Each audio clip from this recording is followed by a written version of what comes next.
The Brown wives were selling leggings and supplements, but what they were really building could explain everything that happened next before the biggest arguments ever became public, before the family started falling apart on camera, and before the tell-all conversations revealed just how complicated the Brown family finances could become. There was another story quietly developing in the background, and it may have been easier to overlook, because it did not involve a mansion, a dramatic confrontation, or a shocking confession. It involved something much more ordinary: women selling products from home, building customer networks, and trying to create income while raising families and living inside a complicated family structure. But the more closely you look at that chapter, the harder it becomes to dismiss it as just another side business, because the MLM years reveal a much bigger question about the Brown family, and that question is, who was actually carrying the financial weight when the cameras were not focused on the drama? Christine, Janelle, Meri, and the other women became involved with different direct sales and wellness businesses over the years, and for viewers, these ventures could easily look like background activities, something happening between major storylines, but there was another side to it. These businesses represented an attempt to generate income and create some level of financial independence in a household that had a lot of people to support, and that detail changes the way the entire story looks, because suddenly the leggings, the supplements, the wellness products, and the other ventures were not simply products being promoted. They were part of a larger economic picture, and that picture was complicated. The women were working, building customer relationships, promoting products, and trying to turn their public visibility and personal networks into opportunities, while the family continued dealing with the enormous financial demands that came with having a large household and multiple lives connected together.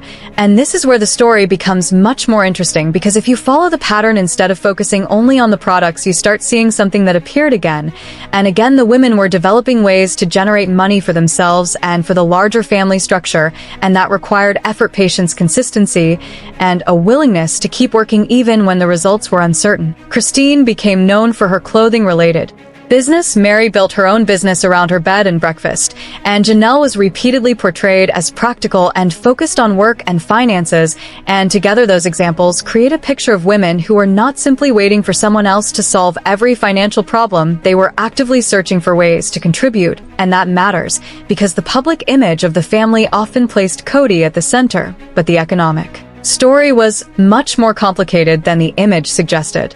There is also an important balance to keep here, because it would be unfair to describe every MLM experience as either a complete success or a complete failure. The source material itself presents two sides of the story. On one hand, these businesses showed determination, initiative, and entrepreneurial energy. On the other hand, MLM businesses are widely known for being difficult for most participants to turn into substantial income, which means the women could be working extremely hard while still facing uncertain financial returns, and those two realities can exist at the same time. They could be ambitious women trying to build something while also being under genuine financial pressure, and perhaps that is what makes this chapter so revealing, because the effort was real regardless of how profitable the model may have been. The women were learning how to sell, communicate, promote, organize, and build relationships, and those skills would become important later when their lives changed. But there is another layer that makes the story even more fascinating. The family itself was selling an image to the public. Viewers were watching a family presented as united, connected,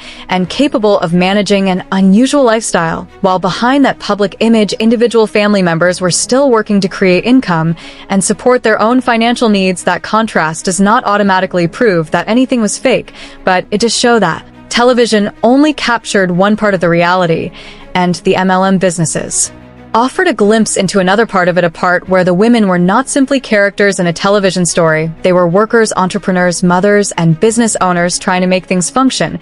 And then there is the uncomfortable question of how television fame may have affected the business model, because an audience can become a potential customer base. And when someone already has thousands or millions of viewers, the boundary between sharing a personal life and promoting a product can become difficult to separate. That does not mean anyone acted improperly, and it does not mean every viewer became a customer, but it does mean the Brown women had something that ordinary sellers did not have. They had visibility, and visibility can be extremely valuable in any sales environment. And this is where the story begins connecting to something much bigger, because the Brown family was not operating in isolation. During the years when these businesses became popular, MLM companies were heavily marketed toward women who wanted flexible work that could fit around children, family responsibilities, and traditional household roles, and for women living inside a large family structure, the promise of working from home and generating income without stepping completely outside their existing responsibilities could naturally be appealing. The important point is that the brown women were part of a much larger cultural trend and not simply an unusual case. They were participating in a business environment that attracted many women who wanted more financial control but had limited conventional career options.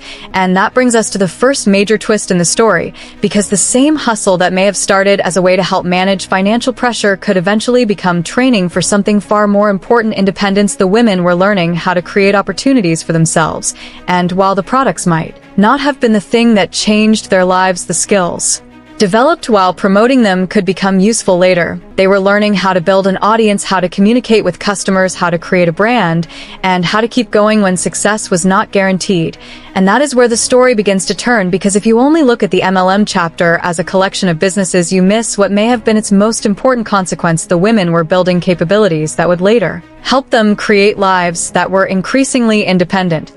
And that becomes especially significant when you look at what happened after the marriages changed, because several of the women did not simply disappear financially when their relationships ended. Instead, they continued building businesses, brands, and independent ventures. Christine expanded her public and business presence. Meri continued developing her own ventures, and the broader pattern suggests that the entrepreneurial energy had been there all along. The circumstances simply changed, and once those circumstances changed, the same determination could be directed toward opportunities that were more directly under their own control. And this is where I want you to remember one detail, because it becomes extremely important later. The real story may not have been what the women were selling, it may have been what they were learning while they were selling it. They were learning that they could generate income, they were learning that they could build something from their own effort, and they were learning that their identity did not have to depend entirely on the family structure around them.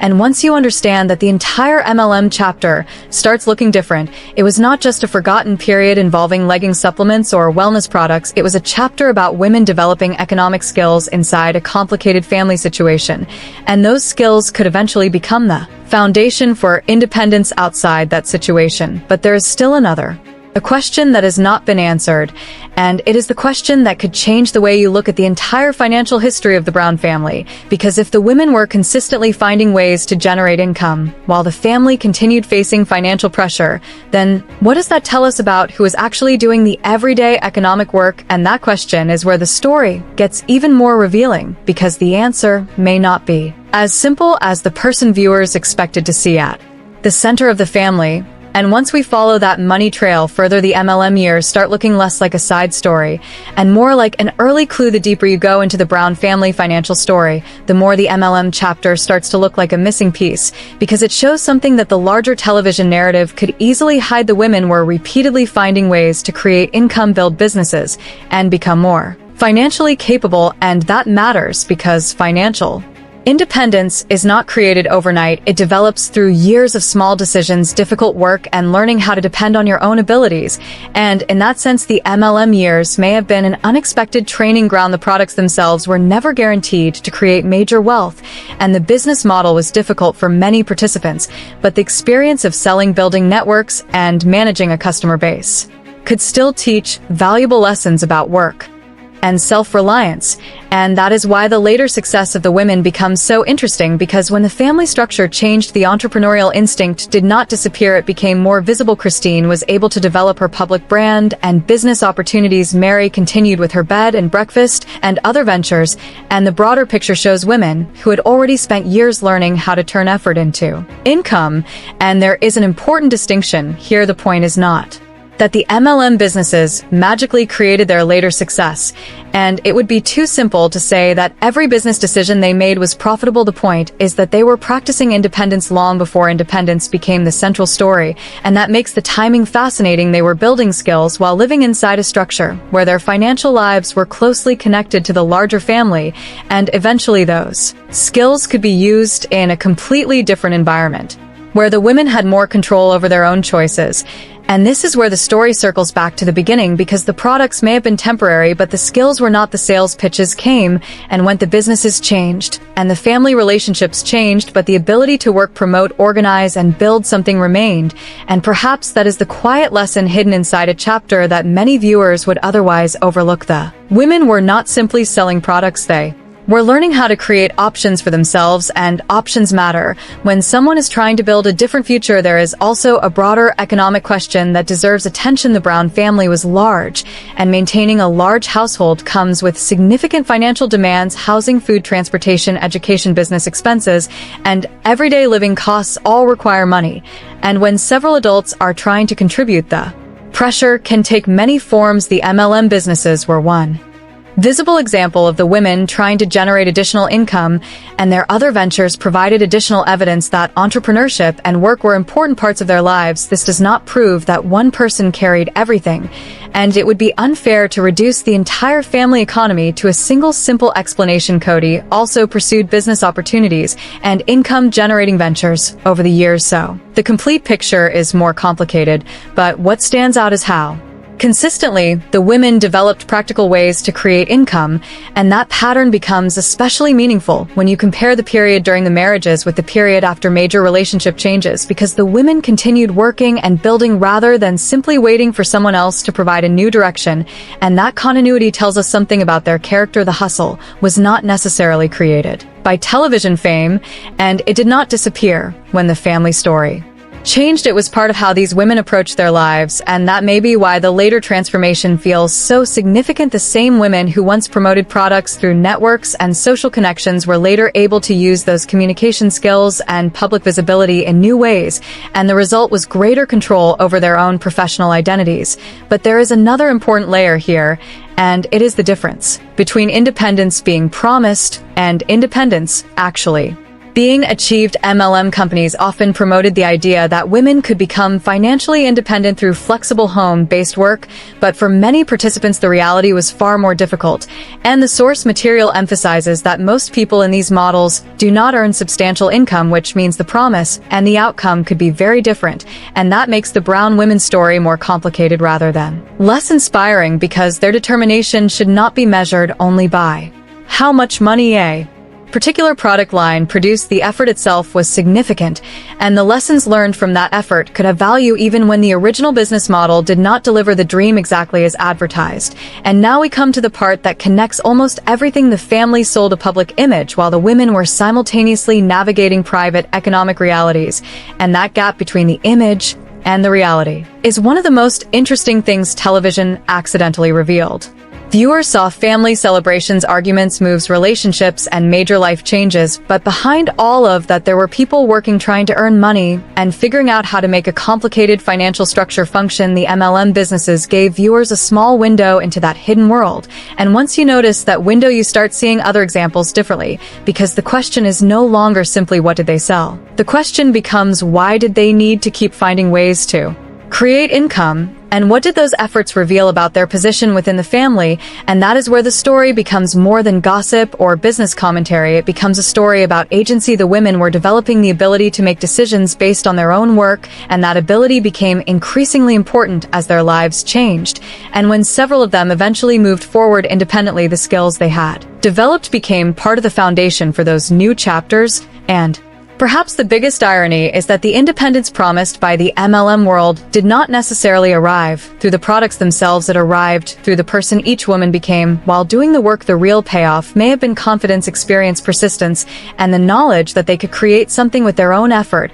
And that is why the MLM era deserves a second look, because it sits quietly underneath a much larger transformation. The women were already learning how to stand on their own long before viewers saw the full results, and when their circumstances changed, that ability became impossible to ignore. But there is still one final question that should stay with us, because it brings the entire financial story back to where we started. If the women spent years building businesses, contributing income, and developing their own financial skills, then how much of the family story was actually being held together by work that viewers rarely considered central? And that is the question That makes the MLM chapter so revealing. It reminds us that the most important part of a family story is not always the dramatic argument or the biggest house. Sometimes it is the ordinary work happening quietly in the background. And in this case, that ordinary work involved women selling products, building businesses, creating networks, and learning how to support themselves. And once you follow that thread all the way through the story, you reach a conclusion that changes the meaning of those old business ventures. The products may have been temporary, but the independence was not. The hustle may have started because income was needed, but it helped develop skills that later became useful when the women had to build new lives, and the business pages that once looked like small side stories now look like early chapters in a much larger transformation. So when you think back to the leggings, the supplements, the wellness products, and the other ventures, do not just ask whether those businesses made the women rich. Ask what those years taught them, because that may be the most important part of the story. And if we follow that question into the rest of the Brown family finances, there is an even bigger picture waiting to be uncovered, because the money story did not begin with the later property decisions or the family changes. It was already visible much earlier in the quiet hustle happening behind the scenes. And that is exactly why this chapter matters. The women were working, building, learning, and preparing for a future they could not yet see. And the most surprising part is that the independence many people associate with their later lives may have started years earlier, when nobody was paying much attention. And if you want to understand what really changed for these women, the next step is not simply looking at who left or who stayed. It is following the economic choices that came before those decisions, because those choices may tell us more about their eventual independence than any dramatic moment ever could. The real story was never just about money, it was about independence. And if you want more untold Brown family stories, subscribe now, because the next chapter may surprise you.